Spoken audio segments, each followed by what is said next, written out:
All right, welcome back. So in this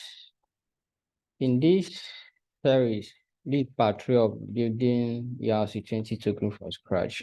So in this series, I'm going to walk us through on how we deploy the contract we've created and test it on Remix to make sure that all we said are true. Yes, in part 1, I'll walk you through how you create an ERC-20 token from scratch using the EIP standard. Then part 2, I did a line-by-line video walkthrough to tell you how everything works. So in this part 3, it's more of testing and deploying to make sure that all we said are true. You get. So that's what we'll be doing. So this is part of my weekly review for my Blockchain Developer Internship Web3Bridge. So stay with me. So I want to share my screen. All right, before we go to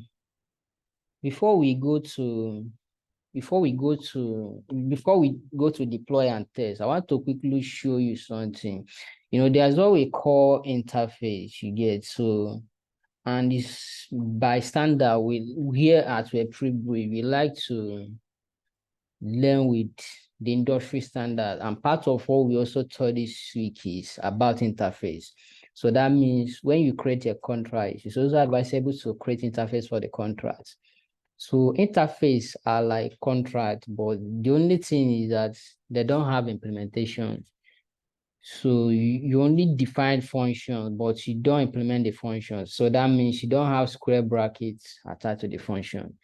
And also your interface must be defined as external. Yeah, your interface must be defined as external. So there is no much big thing, just those functions that we defined in our token contract. I just copied the whole function and removed the implementation. So that means after writing the function name and return type, anything that comes inside this code block, I remove them. So that is just how to do that. Once you do that, you already have an interface. So it's always advisable when you have a contract, create an interface for it. Now, if I give a developer this interface, going through the doc and everything, so the developer already know the things to implement, you get. So one thing is when you are using interface, you must implement all the functions. So this interface is called IMAX Energy Token now. If you are using IMAX Energy Token, you must implement all the functions here. So that is it. So it's like you create a structure, a blueprint, and tell the developer you are giving it to. I'm giving you a command, implement all these things. So if you did not implement everything, it won't work. So that is how interface works. So you must implement everything. So it's always a good practice. When you have your contracts, create interface for your contracts. Yeah, when you have a contract, create interface for the contract. So that's about interface. There's not much big thing on interface. So all right, so let's go to Remix and see how everything works. It's testing time. So Remix is an online IDE, integrated development environment. It's a browser-based IDE that actually helps you to visualize your contract. So you can actually write contracts on Remix, but me, I love to write using VS Code. But at times I also write on Remix. Yes, I use Remix maybe to do the mini testing before. Like me, I'm also a front-end developer, you get. So I know how to work on the front end. So I know that going to front end might be a bit hard for most of you. So that's just why we test it with Remix. But if you still want me to do a video to show you how you connect these guys to front end, because integration is building a smart contract is another thing. Integration is another thing. So if you want me to do a video on how to do integration of your smart contract to your front end, just let me know in the comment section. So I'll do a video, walk you through how maybe you deploy with hard hats, then and how you do the integration, or how you deploy with Remix and come and do integration with React.js, Next.js, and EtherJS library. So if you want to get the full stack of this, let me know in the comment section. I'll be glad to do a video. But for now, let's work with the online IDE. So the first thing first, remember, I told us we have what we call the constructor function. Get. Okay, let's go to, this is our constructor function. So this deploy, if you check very well, okay, let me open this deploy. If you check this deploy, it has all the inputs in this constructor function. And if you see that, if you check now, you see that this, I can't click on this button. So that is to tell you, before you deploy this contract, you must provide this. Now, if I remove this constructor function now, watch what will happen. You see that this turns yellow. So that means I can deploy without giving in the name and everything. So that is to tell you that our constructor is cool. So for us to now, for us to now build this token, we need to give it a token name. So token name, let's say mass energy token. All right. So token symbol. All right, let me use MET. Token decimal. So my token is going to have 18 decimal. So the decimal is up to you. So this is the point where I tell you that the constructor is used to accept dynamic input from the user.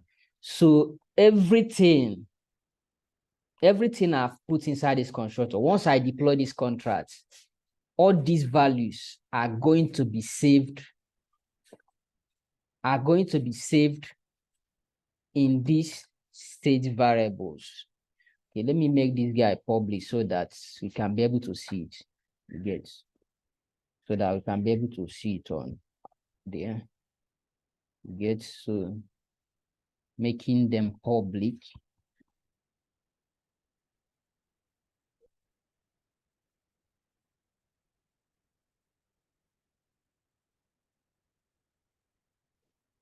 So once I deploy the contract, so all the input from the user will now be stored in this state variable. So once you deploy that, so that is the first thing we check to make sure that it is. So the name again is mass energy token. The token symbol, let's say MET. The token decimal, let's use 18. Okay, so once I click on transact, so let me still open this guy so that we see what is happening under the hood. Get, so the data is successful. So let's open this guy. Okay, let me increase my brightness. Now let's check token decimal.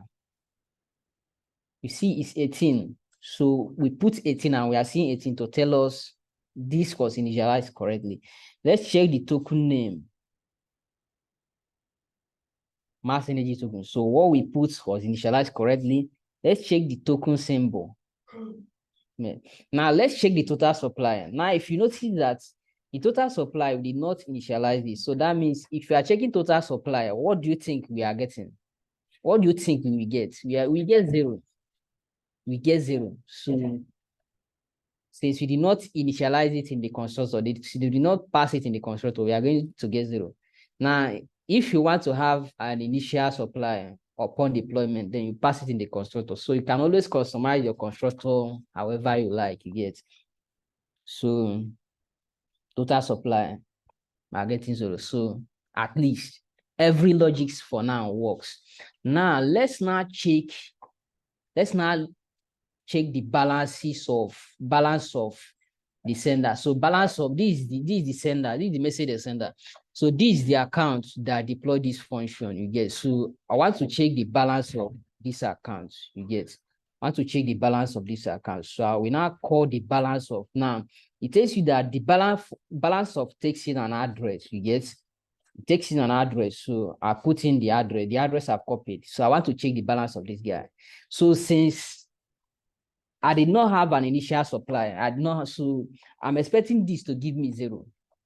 If it not give me 0, that means there is something wrong with my logic. So it's 0. So that means our logic is still correct at this point. Now let's check. Okay. All right. So that's about the initial logic. Okay. So since our balance is 0, we can't call the transfer. We can't call the transfer function, because for you to transfer, you must have more than how much you want to transfer. You get. We can't call the bond function, because for you to bond, you must have more than the amount you want to bond. These things are specified in the logic. These are the specifications we use the required statements to achieve. Get. So what do I want to do? So I can't say call approve, because I can't give you I can't give you a check of $1,000 when I don't have $1,000 in my account. So that means the first we need to do is that let's mint new token. So that when we now mint, we are not we are not rich, we are not big, we are not a big fish, so that we cannot be able to be giving people. We cannot be able to give this person, approve this person. So what I want to do is, first of all, I want to mint. Get. Now, if you look at the mint function, it's taking in 2 parameters. It's taking in an address. So these things are specified in the contract.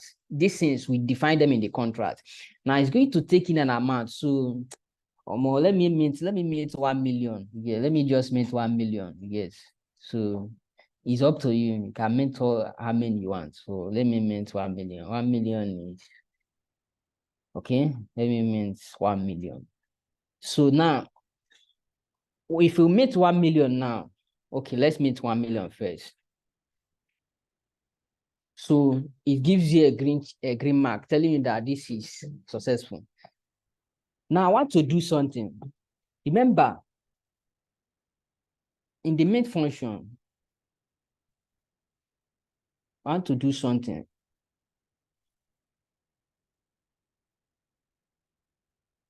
In the mint function, we have a modifier that says that it's only the owner that is allowed to mint.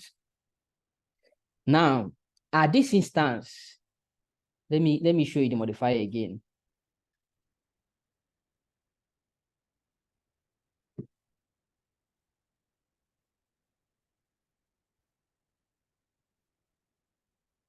The modifier, okay. The modifier says that make sure the sender must be the owner. You get. So at this instance, as I deploy the contract, this is the account. This is the account that is the owner. If I change this account to another account and click the mint token function, it will revert. But before that, let's check our balance and total supply. Remember, I've minted 1 million. So let's check and see if actually that's what we minted. So let's check balance of, you see, 1 million. So we are rich. Yes. So now let's check total supply. So if actually the logic in total supply is working, so we should see 1 million here. Yes. So we are good at this point. Yes. So now let me change the address, another address, and try to mint. Let's see what will happen. Okay. So let me change it to this third address. Yes. So remember, this is not the address that I deploy. So that means this is not the message or sender. But now you want to mint. So let me go back to that mint function, because I want you to understand this thing. I want you to understand this thing. Yes. So ERC-20 token no dey hard though, unless you know one line. Yet. So if I call the main function, you see that it's red. It reverted to the initial state. It tells you reason, transaction reverted to the initial state, reason provided by the contract, no owner. Now, this no owner is the error message specified in this modifier. Let me go back to the modifier. Just stay with me. I will take you step by step. This is this no owner. Now in day here. You see how require works now. So in any place you have that only owner, it must make sure that is the owner of the contract. So if he's not the owner of the contract, it will revert. But you see when we are in the contract that deployed it didn't revert. Get so let's go back to the contract that deployed it and test other things. So what next do I want to, what else do I want to test? So I want to send money. Okay. I want to send money. I want to transfer. So for transfer, you take address to and the amount. So let me get one of these dummy accounts. Let me take the last address. I want to copy it. Get. So let me give my guy. Let me transfer 5,000 units of this token to this my guy. Get. So I'm transferring. Okay, this is where I put the address. I'm transferring 5,000 to this my guy. Okay. Now if I transfer 5,000 to this my guy, sorry, I'm not on the contract that deployed it. So I'll go back to the contract that deployed it. So that is why you see that it reverted. I tried to deploy while on the contract I want to send. So that is why I tried to transfer while on this contract that doesn't have any amount. So that is why let me go back to the transfer function. So that's why the insufficient balance. This insufficient balance, it checks that the message or sender. So this is the check that ran. I tell you how see this. So this is the check that failed. But now since I am in the account that deployed this I'm in the account that has more money, the rich boy account or the rich guy account. So let me transfer. So transfer to obviously reverting. Oh, okay. Let me try something. Oh. So wait. And we they make mistakes if we did for wrong account. Okay. Remember, this is the account. This is the account we want to transfer. So we are in the correct distance, you should go. So it went through. So now if we now check the balance of this account we sent to, we check the balance of this account we sent to. What do you think we should have? How much did we send? We sent 50. If you check the balance, so we should be able to see 50. So if I should send, let's see, if I send 250, what do you think would be the balance, the new balance? So the new balance is 300. So that is 50 plus 250. So that is that. Then let's check the total supply. So that means this 200 should be subtracted from the total supply if we are correct. Yes, correct. Okay, not really the total supply. Not really the total supply, because the total supply is for the maintenance. So it should be subtracted from the balance of the sender. So let me get the balance of this address, because in our transfer function, we do not have anything to do with total supply. Is the balance of. So if I check the balance of this address that sent, you see that, remember we minted 1 million and we send 300. So this is the balance. So that is to tell you that this guy is working. So that function is working. So now let's try out the transfer form. Remember the transfer form, I told you, it's more like someone giving you a check. But before we can do that, we have to first of all approve. Yeah, I have to first of all sign my signature before you can transfer from. So I have to call this approve function, the spender. So I'll put the address I want to spend this, I want to spend on my behalf. So let me change to another address and copy it. So let me go to this third address. I want to copy this address and approve it to spend some unit of my token on my behalf. All right, so this is the spender. So how much do I want this guy to spend? Well, let this guy spend, let him spend, how much do you think we should give him? Let's give him 1,000. Yeah, let's give him 1,000. Yes, we want him to spend 1,000. Yes, transact. So it's successful now. Now, if you now go to, now before we transfer, let's see the allowance. The allowance, this address, how much this address is allowed to spend. You get, so I have to put the address of the owner, which is the caller. Let me first of all put the address of the spender, then I'll go and copy the address of the owner.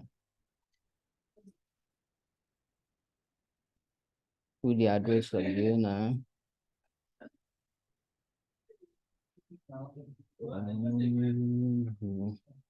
So remember, this is the allowance function we are calling. Remember what the allowance function says. So let me go back to the allowance function. Okay, we've already done the approval. Yes, so now let's check the allowance function.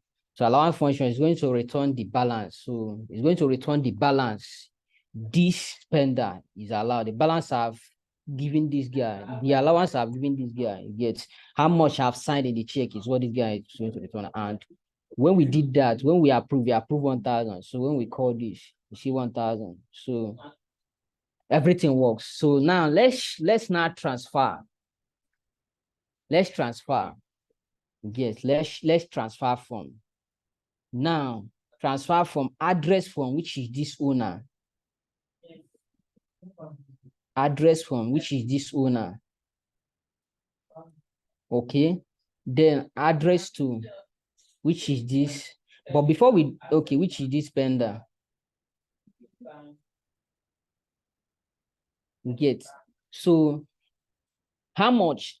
So I approve 1,000 to this guy. But okay, take for instance, if this guy spends 500, if we should check the allowance, so that means how much do you think that should remain? Okay, let this guy spend 500. Remember, allowance returns the remaining number of tokens. So if you spend 500, okay, this is successful now. If you should check the allowance, it should be 500 because you wrote 1,000 on the check and the person withdrew 500. So that means 500 should be remaining. So if we call this allowance, that is 500 to tell you. Now let's check something. Let's swap the owner with the spender and see what will happen. Get, so let me copy another account to get. So okay, let me copy another account. Let's see what happens.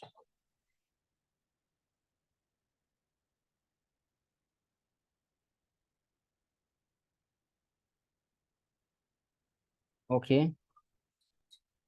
So it throws an error, tells you insufficient balance. So that means you don't have this, but you want to spend it. So this is part of the security check we have in the transfer from the get. So this is insufficient because this insufficient balance check. So you check this. So every other thing ran correctly. Then reaching here, it failed. So first of all, you check that the address of the tool is not a zero address. It passed because it's not a zero address because it have an address. Now you check that the address of the from is not a zero address. It passed. You check that the amount is greater than zero. Definitely, the amount you put is greater than zero. But you now check the balance form. So looking at the balance form, you see that you don't have how much you want to spend. So it failed. So these are just how the logic works. Yes. So I believe at this instance, you now have an in-depth understanding of how the ERC-20 token works under the hood. You get so if there are things you feel like I didn't cover, or if there are things you feel like you need to know more, there are things you feel like you want me to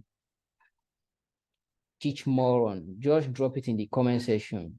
All right, so this is just a review of one of the things we did in week 4 at Web3Bridge. You get so there are still other things we did during the week, like the factory contract and the rest. So maybe, yeah, if I have time later in the day, I will do another video to walk you through factory contracts so that you understand how factory contract works and why, as a developer, you need to know how to work with these guys. So yeah, stay with me. Thank you for your time. So whatever you want me to talk again and the rest. So yeah, cool, man. Cool. Thanks.